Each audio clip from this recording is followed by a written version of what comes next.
家分享一件很重要的事情。其实这个是可以，这是观察自然而来的一个魔术了。你会讲说，这辈子你可能老师教了很多叫你观察的事情，可是这没有讲出一个，对。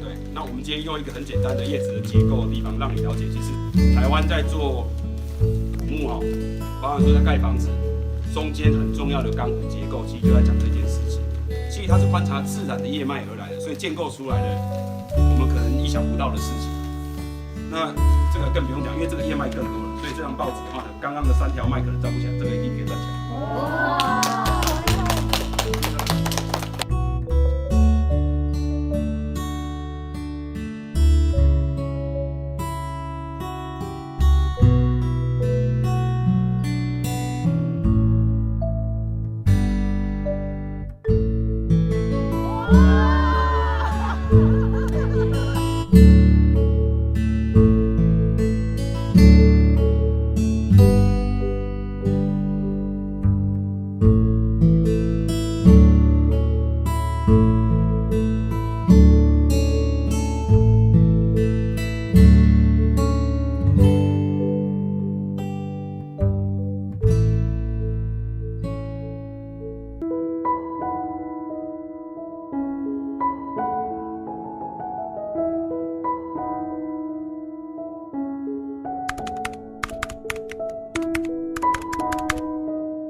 所以你只要用虎口控制就好了。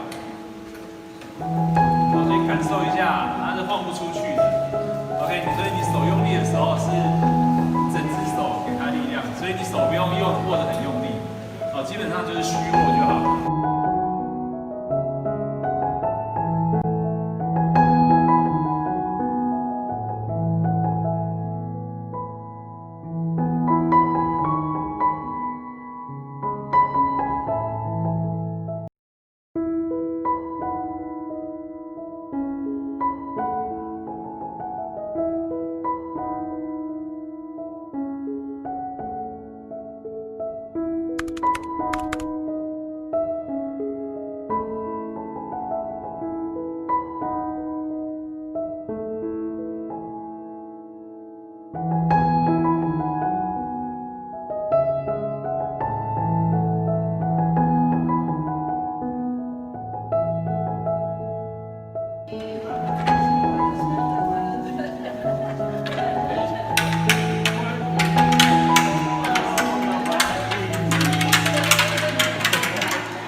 紧张吗？谢谢。